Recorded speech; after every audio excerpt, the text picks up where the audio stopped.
Establishes a pathway for the reduction of electricity prices by 30% by or before the 24th of December this year.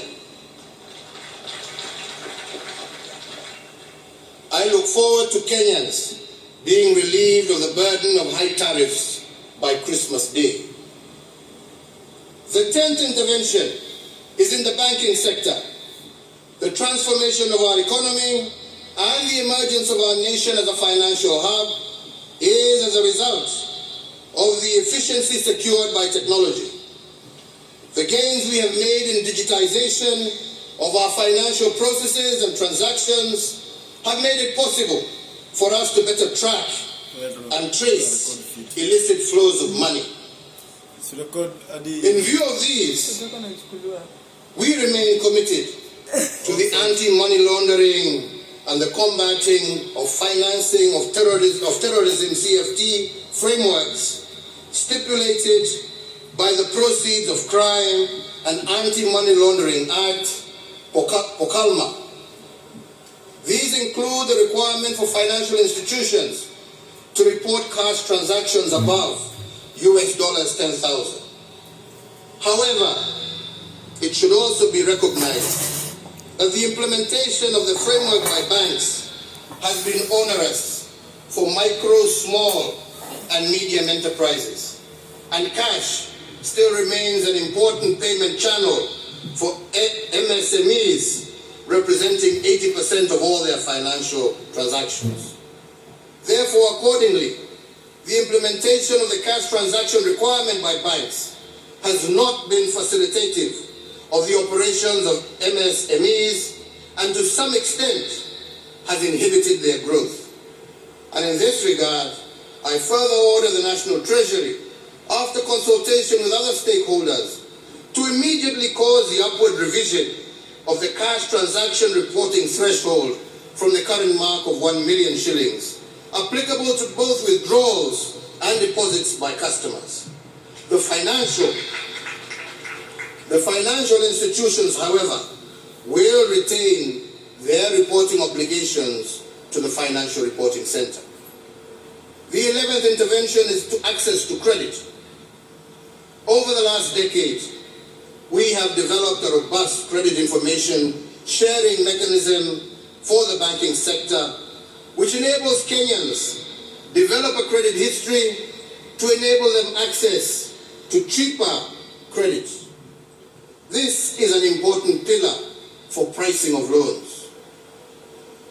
The COVID-19 pandemic, however, has adversely impacted businesses, particularly MSMEs, and as one of the COVID-19 emergency measures, we did previously suspend the listing with credit reference bureaus of borrowers whose loans were non-performing at the beginning of the pandemic. This suspension lasted for 6 months, from April to September of 2020, and provided relief, particularly to medium, small, and micro enterprises during the pandemic period. However, some of the MSMEs continue to struggle to get back to a sound footing following the adverse effects of the pandemic. So in that regard, and to further augment the interventions that we are making to give micro, small, and medium enterprises reprieve, I further order the National Treasury, in consultation with stakeholders, to secure the following additional measures to provide further space for recovery of micro, small, and medium enterprises. That the relevant authorities will, for loans less than 5 million, effect a moratorium of listings in CRDs for a period of 12 months to the end of September 2022. And further, borrowers with loans below 5 million and below, listed on the CRB from October 2020 to date, will not have that listing incorporated in their credit reports for the next 12 months ending September 2022.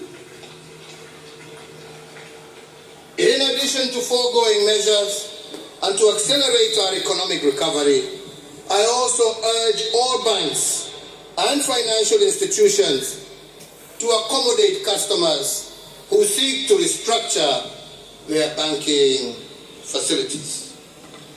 The 12th intervention is digital financial services. In recognition of the importance of digital financing services, especially to the small-scale traders and the household at large, I do direct the National Treasury to engage all digital payment providers with the aim of deepening and expanding the use of the digital payment channels so that people can save more on their wallets and use them more. The 13th intervention is in the area of vaccine production. If there is anything that we have learned, not only as Kenyans but as Africans, from the COVID-19 pandemic, is the essence of self-reliance. As the first step towards this goal, we as a government have established a company to facilitate this venture in the name of Kenya Biovax Limited, and therefore the Ministry of Health should operationalize this company to build a form and fill and eventually manufacture vaccines in our country by Easter of next year.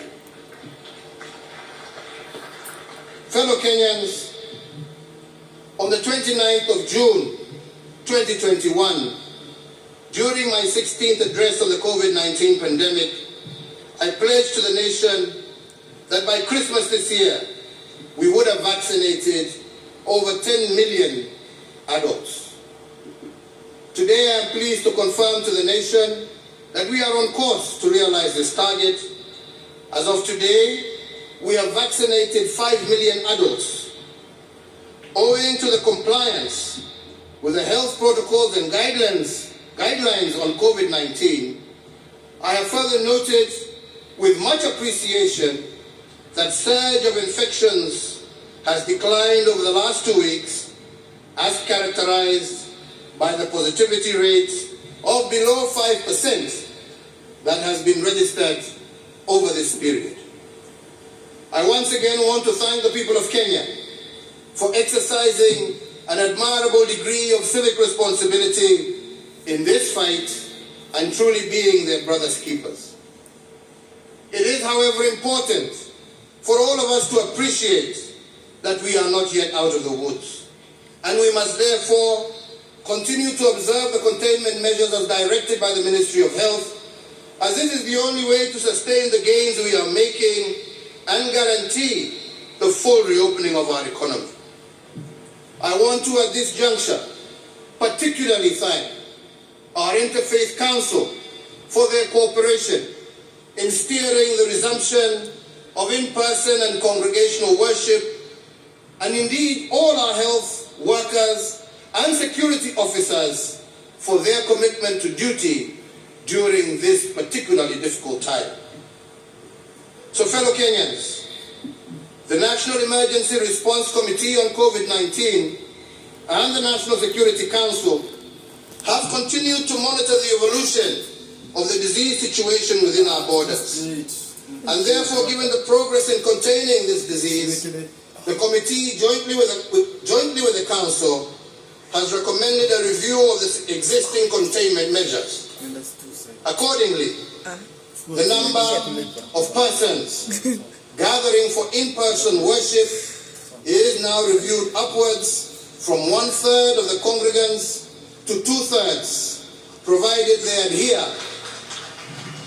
to all the health protocols. In the same regard, and by the authority vested in me as President, I hereby order and direct that the nationwide dusk to dawn curfew that has been in effect from the 27th of March 2020 be and is hereby vacated with immediate effect.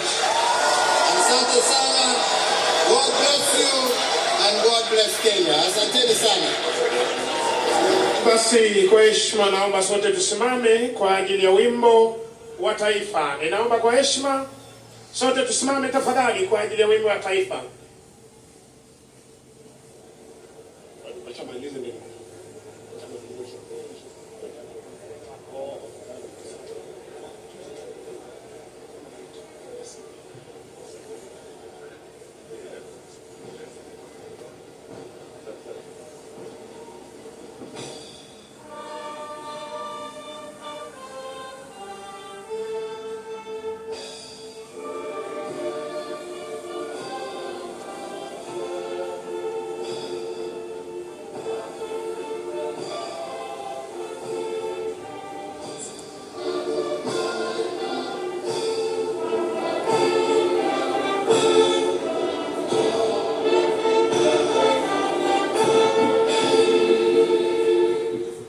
Asanteni sana.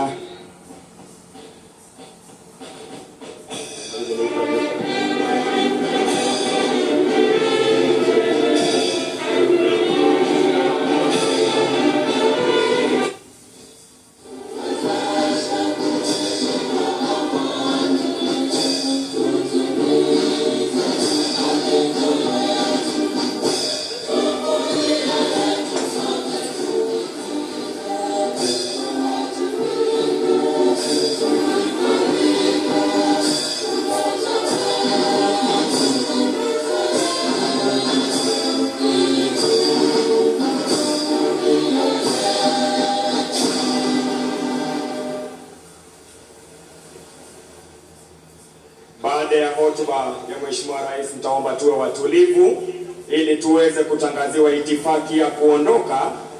Nitaomba kuomba Mheshimiwa Uhuru Kenyatta, Rais wa Jamhuri ya Kenya, na Mheshimiwa Bi Margaret Kenyatta wataondoka kwanza, na wale wengine tuwe watulivu ili tuweze kuongozwa katika itifaki. Tumhe nafasi Mheshimiwa Rais anapoondoka. Wale wengine wote tutatulia hadi tupewe itifaki ya kuondoka, the exit protocol. Anaondoka sasa Mheshimiwa Uhuru Kenyatta na Mheshimiwa Bi Margaret Kenyatta. Wale wengine tuwe watulivu tafadhali. Tutulie ili tuweze kuongozwa.